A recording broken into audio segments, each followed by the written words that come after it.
what you want, when you want it, where you want it. This is The Mesh. This is RedPubPod. RedPubPod. RedPubPod, RedPubPod. a podcast from Red Hawk Publications. RedPubPod. Good morning, good afternoon, good evening, and welcome to the next edition of RedPubPod, your friendly literary press podcast brought to you by Red Hawk Publications, an initiative of Catawba Valley Community College in darling, charming Hickory, North Carolina.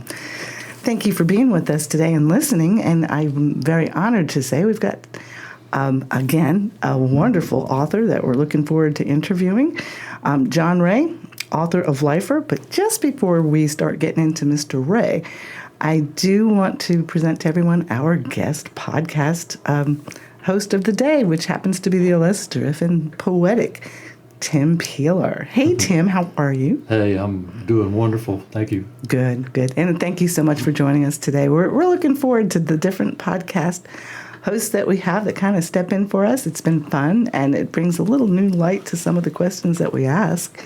And it does help, of course, that Tim is one of our editors for hire, if you will. So, again, we're grateful to have him here. But for the man of the hour, we've got our author, John Rhea. If you have not gotten a copy of Lifer, his debut novel, I highly encourage you to just run right now, put this on pause, and go over to redhawkpublications.com and get yourself a copy of Lifer, because it's one of those debut novels that come out just once in a blue moon. You get a first-time author writing something and totally hitting it out of the park. We're going to talk a little bit first about that novel, but before that, if you don't mind, John, tell us a little bit about yourself, because I know a lot of folks might be interested in your background. People don't write just coming out of the womb, but you might have, but you didn't. You had a career first. So kind of share with our listeners what your background is. Well, I'm originally from South Carolina, and I was a criminal defense attorney for a real job. And I retired to Asheville, wanting ostensibly to try to write. I had written a novel when I was young, right out of undergrad, which was your typically poor sophomoric youthful novel. But I knew I wanted to try again. And then after having the work ethic and self-discipline that was instilled in me as a lawyer, I was able to buckle down in retirement and try and write again. And that's how Lifer came to be. The protagonist in your story is a lawyer. Correct, yes. Lifer is the story of a former criminal defense attorney like myself, but not me. He might even be more flawed than me, actually, if that's possible. He finds himself, unfortunately, in prison for murder. He blames this predicament on his older, charismatic first cousin. The novel takes place in present tense within the confines of a prison, a maximum security prison in South Carolina. But a big part of the book is flashbacks of the protagonist, Jack Merritt's life, and how he ended up in this particular situation. So it goes back and forth from past to present tense. And I will say that that's kind of a unique convention to use, to be able to go back and forth well. And you did. Well, thank you. And for anybody who likes those procedural prison-type books or even TV series, you'll enjoy this book, because I actually was one of those weird people that liked Oz, which was on HBO. Man, the way they kind of portray prison, you're right up there in your description of your prison yard in thank you. in Lifer. So it's brutally honest in its portrayal of what could happen in a maximum security prison. And then, of course, when you handle the eloquent background of the past, your family, your loved ones, it's so eloquent, it's so poetic, it's beautiful. And then when you snap back to that reality of the prison scenes, boy, there's a juxtaposition there. I didn't want it to be too dark for too long stretches of time. That requires a lot, I think, of a reader. Some of the great Russian novels, I could never write that wonderfully, but it's a lot of darkness for a lot of pages. So I wanted to intersperse the darkness with some light, with a love story and some of the family saga, to balance it out a little bit, and I hope that worked.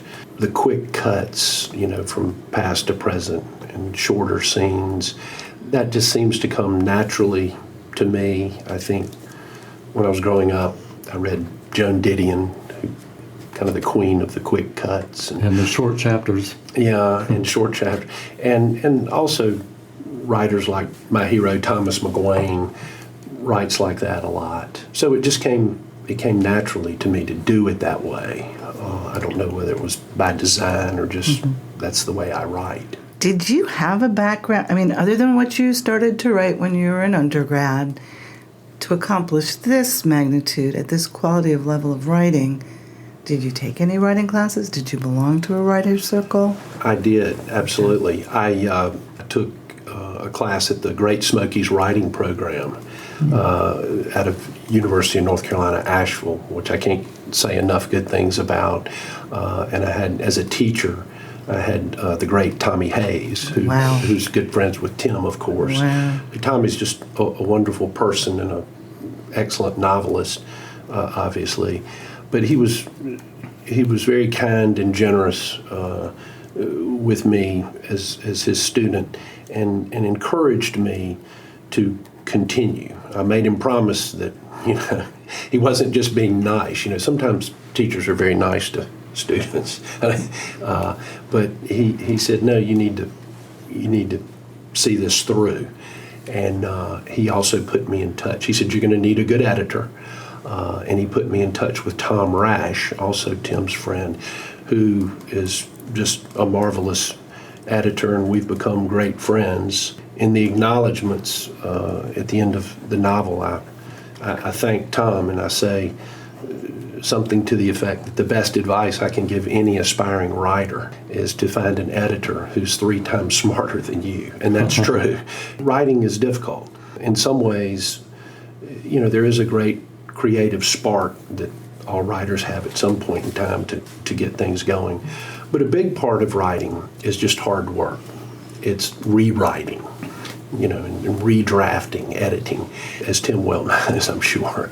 And so to have Tom to guide me and help me in that way was just phenomenal and very instrumental in Lifer seeing the light of day. Looking at Ron Rash's quote on the cover where he talks about how sharp the dialogue is, this is what I had to say about it. It has a strong narrative voice that holds it all together, obviously, very strong.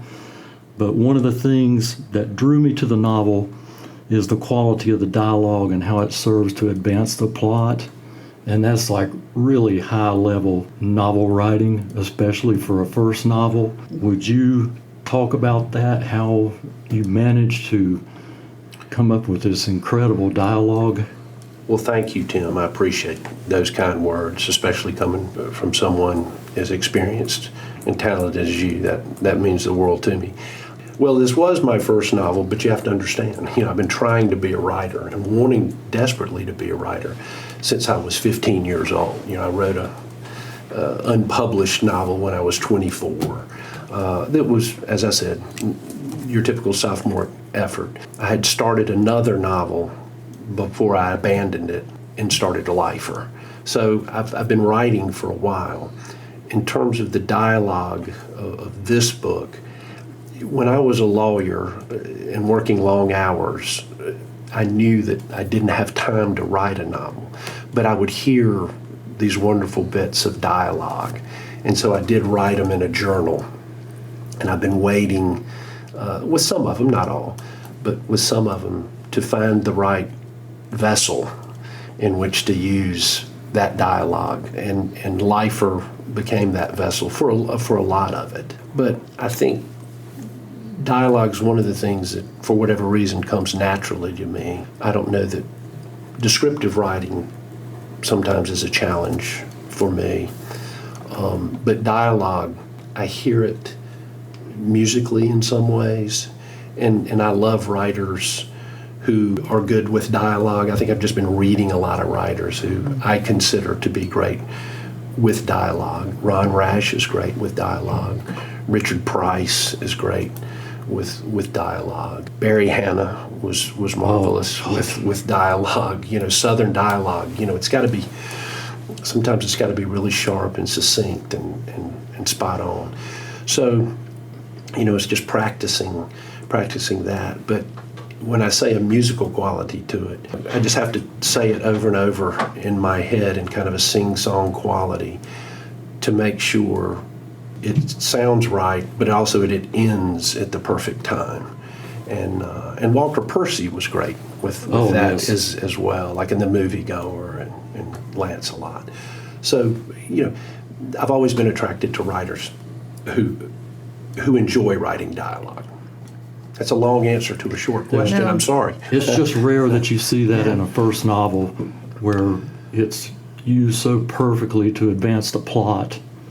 Yeah. I mean, it's one thing to have good dialogue, but to have good dialogue that moves it along is remarkable. And let's Thank not you. forget, the characters are so Yes. darn diverse. You'd think he had known criminals. Well, again, the trial attorney background with handling capital offenses. I know you've met a lot of different people that probably had a lot of good dialogue and quotes that you could write down in a book. But you also have, your college-educated people that you write about and write their dialogue for. You've got Emily, the protagonist's love interest. You've got your cousin. You've got family. You've got African American, Hispanic, rednecks, if you will. I mean, all those folks that populate a prison. You've captured all of those idiosyncratic ways that people talk, the vernacular. It's impressive what you did to create all these different types of characters. How did you handle that? Very slowly and carefully. Yeah, it's hard to keep them apart. It is. They have to be consistent. Absolutely. And, in the prison, I had so many characters because I had to give the flavor of, that it's this bustling place of human warehousing, essentially, but also trying to make them, each one distinct. I gave them nicknames as opposed to, John Smith, Al Henderson, which aren't that memorable. No, you got rid of the government names. Yeah. Giving them nicknames seemed very natural because that's what men do sometimes, and so with a nickname, if you could make it the right name, have it the right unique to fit the person, that would make that particular character memorable to the reader pretty quickly, which is what I wanted. And that way I could start in with a dialogue and in the reader's mind hopefully say, well, that's something that particular character would say. With other dialogue, for example, the love story, when the protagonist has a memory of falling in love with his wife, which is bittersweet because, he really loved her and now he's away from her and might never see her again. So I wanted to capture that type of longing and also the wonderful memory in his mind of falling in love with her. So I had the love story set in Charleston, which is obviously a very romantic city. And it's a city I know well because I clerked down there one summer for a law firm. So I know that locale well. But trying to capture her dialogue, Emily's dialogue was exact opposite of some of the prison dialogue. You're right. So I would say that in my experience, for me, writing about love is the hardest thing. I don't know, Tim, you've difficult. You've done that much more than I have, much more accomplished than I have. I just found it, and Tom Rash had said writing about love was the hardest thing.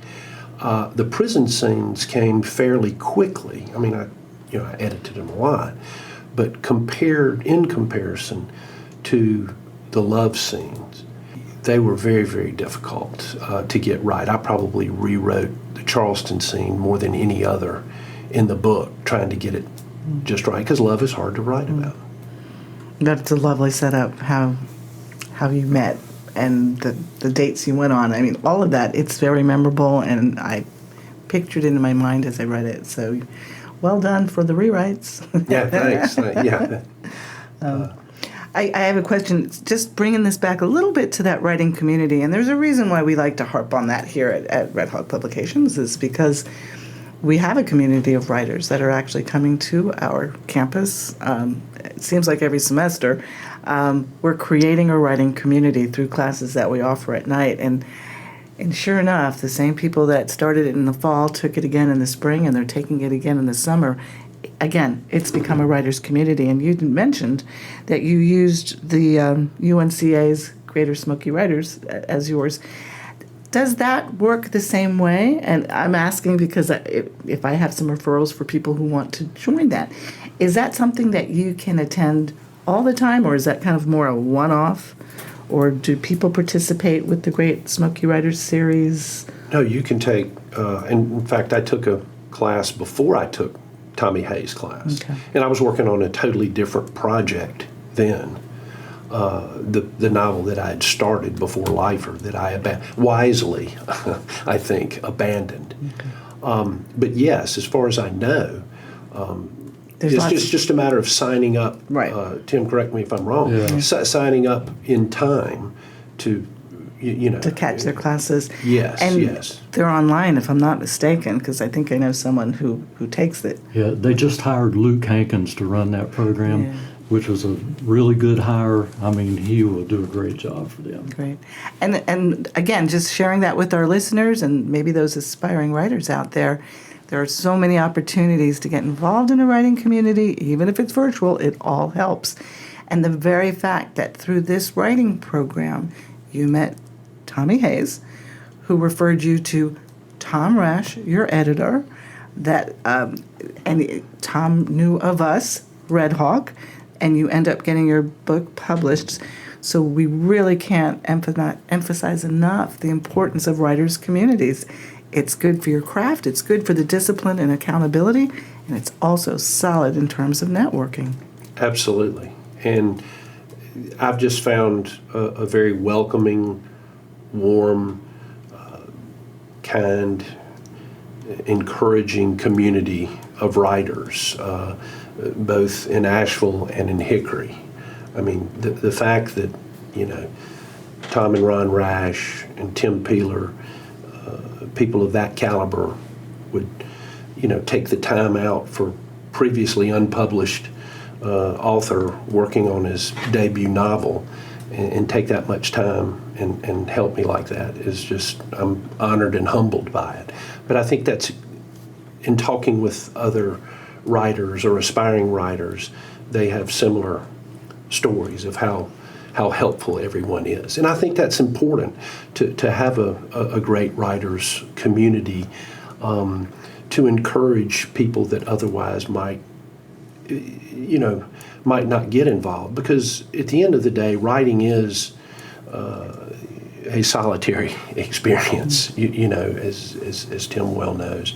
But it's also good, when you come out of your study or wherever you write, to be able to have other people to bounce things off of that you know and trust and who can be objective with you about your writing. How long were you working on this novel? I would say it took me a little over 2 years to write the first draft, which was, to my mind, I thought it was fairly polished, because I write slowly. Some people write a rough draft very quickly. I go through it slowly. I don't like to start a chapter till I think I'm finished with another, if that makes any sense. And that's probably the slowest way to write a novel. But I would say a little over 2 years, and then with Tom, and the editing process took probably around 6 months, because Tom was involved in doing some other things, other projects.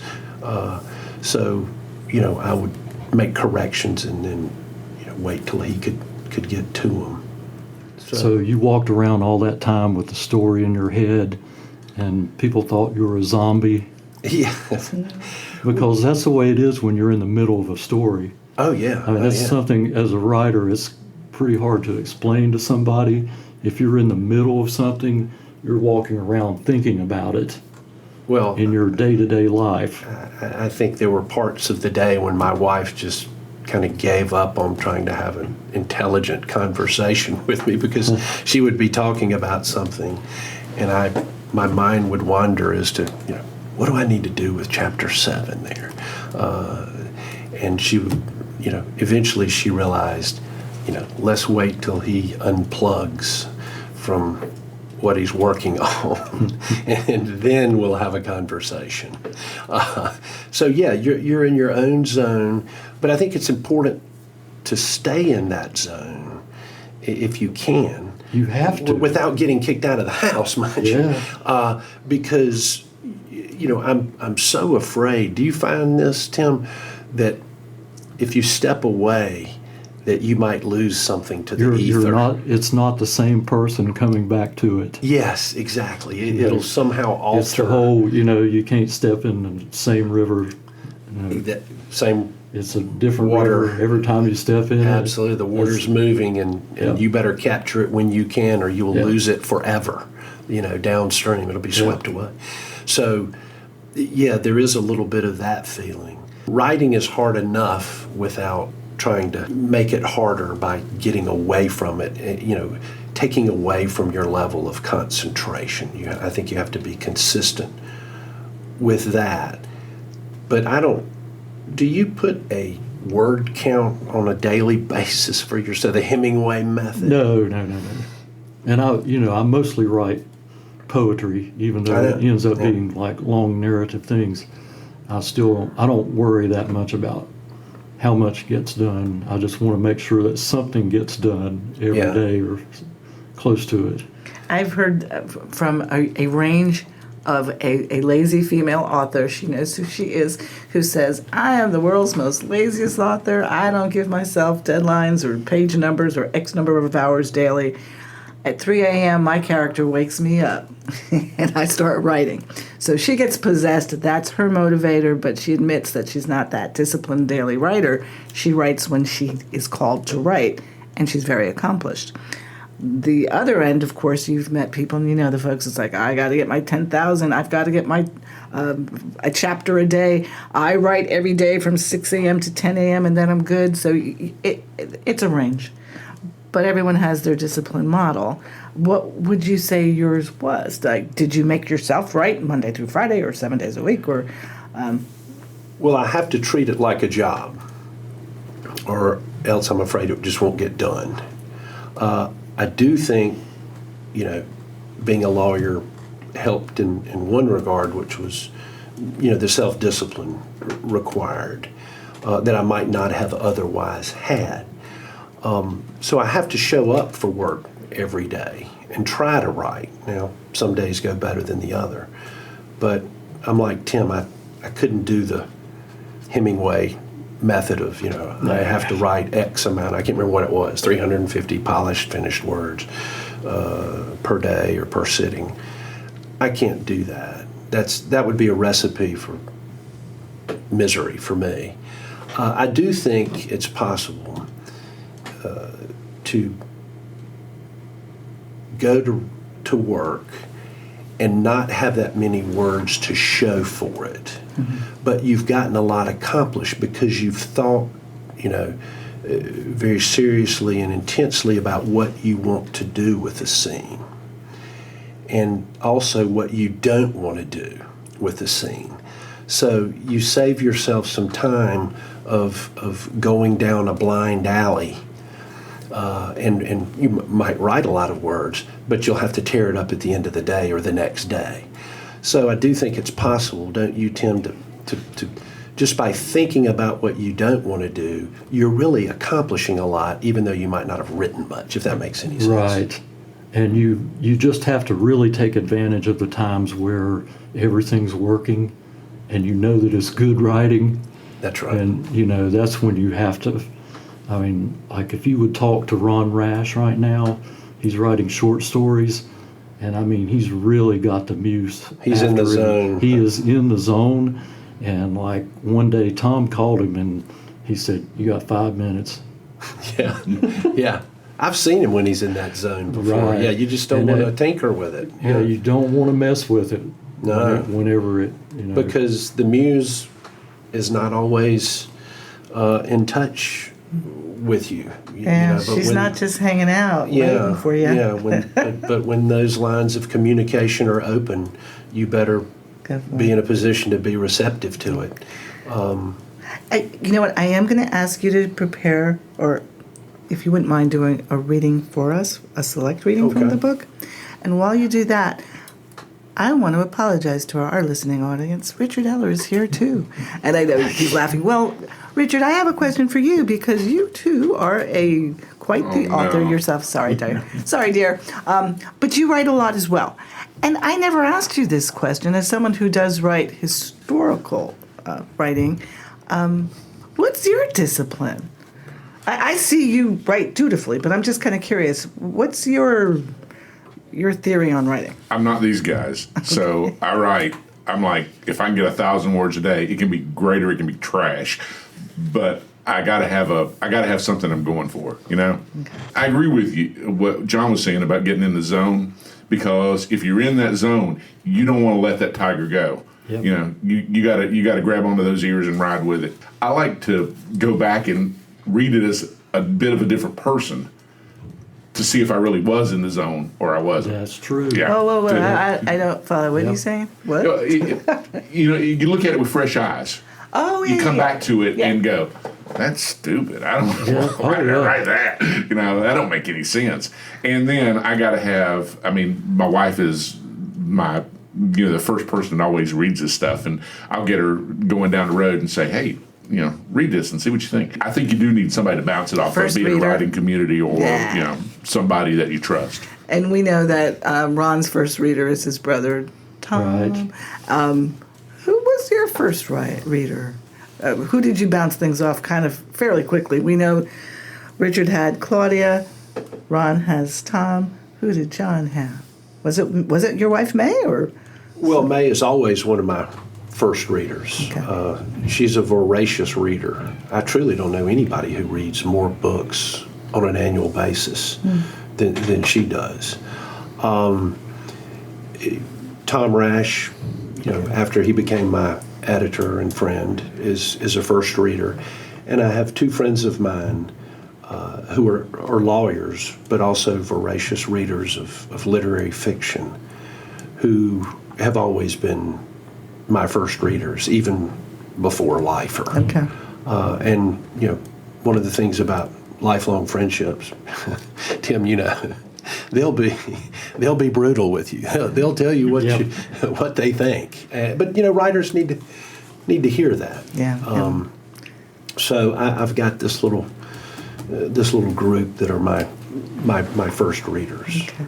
And if you wouldn't mind, please regale us with a selection of your choice.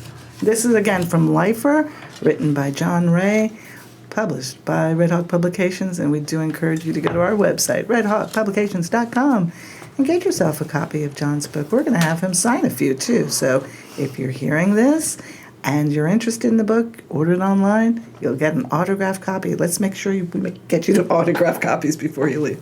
Thank you, John. Thank you, Patty. In the interest of time, I'll just read a little short section here that will give the readers maybe a flavor of the prison. I'll clean. This will be cleaned up. I promise. Sanitized. Yeah, sanitized version. Chapter 8. Today marks the second anniversary of my conviction. Both prisoners and guards alike are affected by current events. Several recent prison escapes in Ohio, Kentucky, and Texas have made the national news. When hearing of these, most of my fellow inmates have cheered maniacally like British soccer hooligans. Jailbreaks give them hope, however unrealistic, and hope is the most precious commodity in here. I've heard them talking about it nonstop, especially Panic.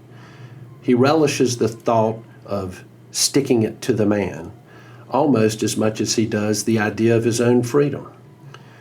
When the inmates in Kentucky were captured days later, hiding in the woods only a few miles from their prison, Panic was distraught, angry, and incredulous. He kept saying, "They couldn't steal a getaway car? How hard is that? My ass would have been in Mexico by now." All of these escapes have been from older prisons with crumbling infrastructure.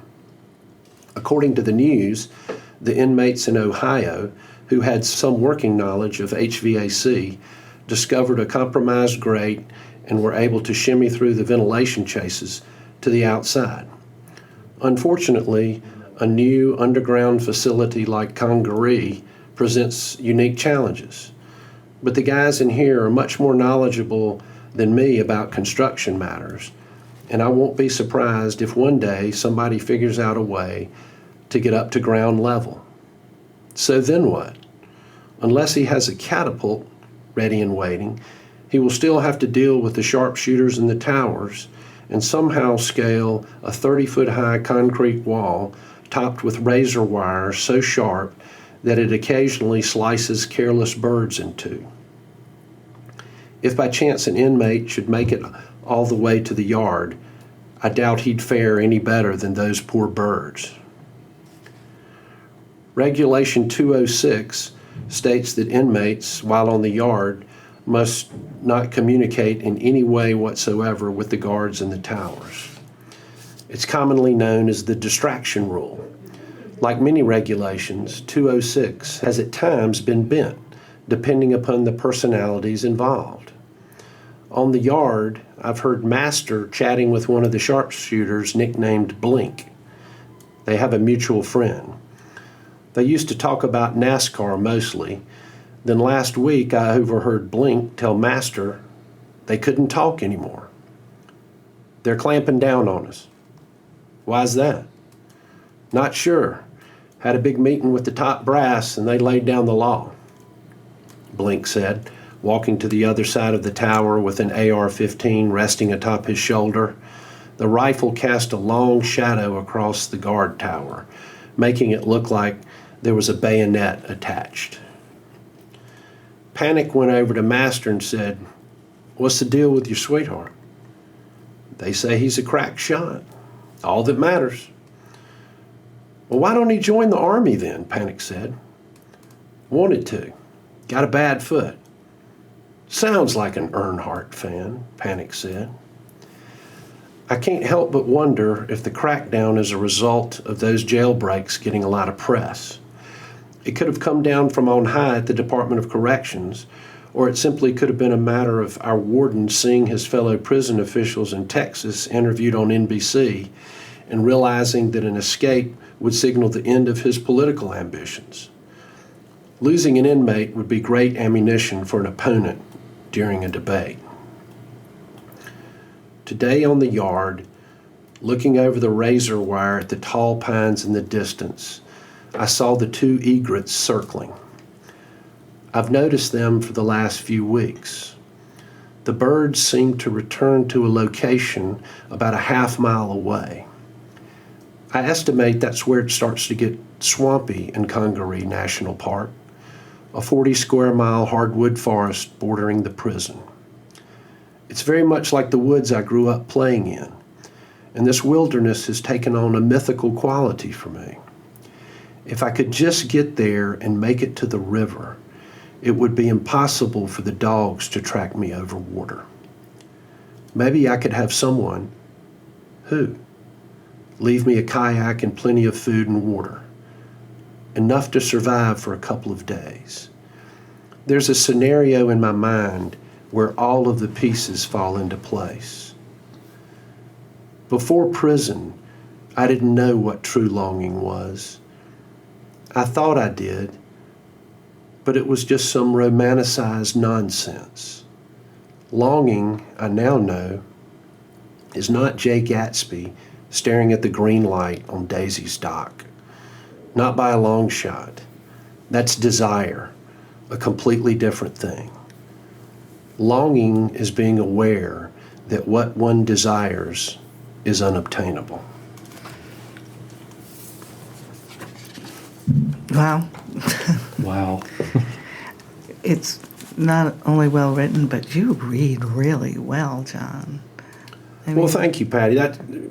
That's kind of a requirement of being a trial attorney. I'm a little rusty, but thank you so much. I'm just kidding. I know some orators who put me to shame, but I try to learn from a lot of great trial attorneys. Mm-hmm. There's a lot to learn about. I mean, oratory is, unfortunately, I don't know if you've kind of seen this, Tim. It's kind of a dying art. Not many cases get tried that much anymore. And, they used to have these beautiful old courtrooms that the acoustics were made, for oratory. And now the newer courtrooms are like boxes. The acoustics are terrible. So in a lot of ways, oratorical skills are on the way out, like a lot of things. It's a lost art. Yeah. Well, again, thank you for reading that section, and we encourage everyone out there to make sure you get a copy, because that's just a glimpse of hope denied for our protagonist. But at the same time, there's some really lovely, bittersweet parts of this book. Not the world's longest book. You guys got this. It's only coming in at about 212 pages. But that brings a question I have about the publishing process. I know this book came to us through Tom Rash. And what would you say publishing has been like for you? Because you were a partner in this, in us getting this out. It has been a pleasure working with Red Hawk. Yeah, but just in terms of, we would give you galleys, and you would mark them up, and then we'd give you another galley, and then you'd mark it up, rinse and repeat. By the way, we don't mind that. That happens with novels. That's supposed to happen with novels, so it's good. Yeah. But were you aware that was the process? Well, no, this was my first time, so I really didn't know what to expect. Mm-hmm. And I'm very glad that, at least I think this is the case, I'm very glad that Patty likes me on a personal level, because I think she found out pretty quickly that, and maybe this has to do with being a former lawyer, that I'm a little anal retentive, as well as with some seasoning of OCD in there as well, which is a dangerous combination. So I think there were days when I would be deliberating period versus semicolon, where you would have to say, John, you have to make a decision. So, Patty, I'm sorry to have put you and Richard and Robert and everyone at Red Hawk through that. I think I can't help it, right? Well, and it didn't even dawn on me. You're not our first attorney rodeo. I mean, our very first one was Austin Allred, author of The Legend of the Isle of Cats. And it was also our very first large novel. It was. And come to think of it, Tim, you helped edit that. Oh, my. And the reason I'm bringing that up is that was kind of the first time I learned about the process of editing a novel is far different, from poetry, which poetic license, we kind of give them free rein. But when it comes to a novel, I learned through Austin's book that it is going to be more like a tennis match. It goes back and forth and back and forth, and we get there. Yes, eventually I had to tell Austin, put your pen down. Had to do the same to you, my friend, John. Absolutely. Multiple times. And we've got Jason Parker out there. He will be our third attorney. And his is a memoir coming out soon. I've had to tell him, put that pen down. Actually, I think I had Tom Rash tell him. But the fact is,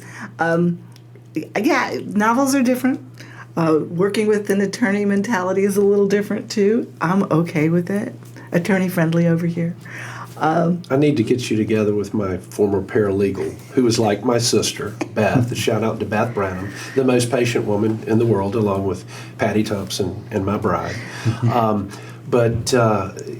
In fact, the last time I was in this room, I think was when I was doing the final corrections. And you gave me a red pen, and I came back here, and then I sheepishly handed it to you, thinking it might have looked a little too red. A little too bloody. A little too red. But you accepted it, so thank you. Thank you for your patience, Patty. And the other thing about attorneys, when they do give us notes or edits, you guys are meticulous in the way you hand them to us. So that I do respect, Not only you're writing in the margins, but you're redundant. You're putting it on a pad also. Love all of that. But that said, just a quick question. Any more books in you? Well, I'm working on a new novel now. No offense, I don't want to talk too much about it. I don't know how you are, Tim. I'm always afraid to talk about something too much that I'll somehow spoil it. I'm about 4 chapters in. Totally different, not a prison novel.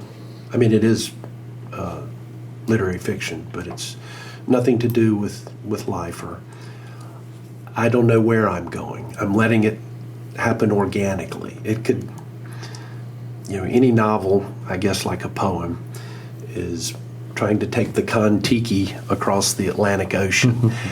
I don't know when the first storm's coming and whether the vessel will survive it. I don't know, but that's part of the excitement of the journey. It's torturous, but simultaneously exhilarating also, right? When you say, Tim, I don't know. One thing you're going to find out if you keep doing this over and over is that whenever you're going out to promote a book, you're already working on the new one every time. Exactly, and that's been hard for me to balance those two things. That has been somewhat difficult. You will. I'm living with these bookstore readings and signings. I'm living with Lifer. And don't get me wrong, I love Lifer. Please go purchase and read Lifer. But part of my mind is also on the new project, and that's tough to balance. Tim's shaking his head affirmatively. Talk to Ron about it. Yeah. Well, Ron is in a different stratosphere there, but I wish I could be as prolific as Ron. I write very slowly. I'm just trying to feel my way forward with this new one. There's a lot to write about with what's going on in the world, and I just don't know how that's going to filter into it. Well, you're leaving us on a good note, and I want to thank you. We're going to start to wrap this up, but I do want to give a big shout out to our podcast sponsor. We're very fortunate to have Tasteful Beans, owned by poet Scott Owens in downtown Hickory. Not only are they the sponsors of RedPubPod, but they're cheerleaders and friends and collaborators. We call them family, frankly. Anytime you're in Hickory, please make sure you go down to Tasteful Beans and get yourself not just a cup of coffee, but get yourself something to eat. Their food's phenomenal, fresh and sourced locally. And, of course, they are the host of Poetry Hickory, which is the second Tuesday of every month, I believe. So check out Tasteful Beans on the internet. Make sure you check out Poetry Hickory. We do appreciate their sponsorship and belief in us. I think that's really it, guys. I mean, other than telling people to go to redhogpublications.com and get the book. Make sure you visit us on Facebook or Instagram. We've got more opportunities and more events coming up that we always place. John, is there anything else you'd like to kind of share with us? Well, I just want to thank you and Tim and Richard and everyone at Red Hawk again for making my dream come true. It's an absolute Thank pleasure. you very much from the bottom of my Great heart. experience from our side. No joke. Yeah, when thank they you. come in like Yeah. this, it's like it makes life easier. Lifer makes life easier. Lifer makes, unless you're a lifer. Unless you're a lifer. Yeah. Thank you guys, everyone. One final last little thing. We're going to ask you to say the name of our podcast, RedPubPod. Can you say that? RedPubPod. And he did. How about you, Mr. Tim? RedPubPod. Richard? RedPubPod. Well, I will say that after having been a defense attorney, that should actually be a field sobriety test. It's very tricky, very tricky. An unfair, as all of them are, an unfair field sobriety test. Well, we may have a few more listeners now because it seems like the last few authors that have come in here are well prepped. They already know how to say it, which is totally awesome. That makes me happy. That's it. Thank you all for joining us today. We look forward to our next edition of RedPubPod. And if you don't mind, Mr. Eller, take us away. This is RedPubPod. RedPubPod. RedPubPod.